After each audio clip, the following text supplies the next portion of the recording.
Hey everyone, welcome back to our channel. Today, I am going to show you how to change your YouTube channel name.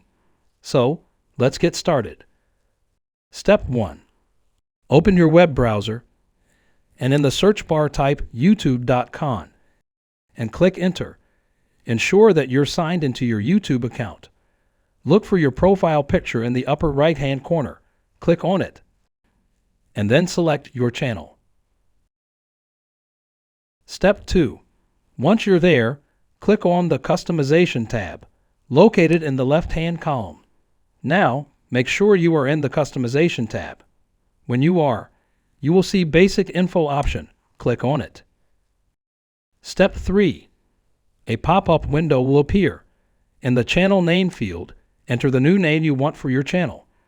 Remember that you can't change it too frequently, so choose wisely.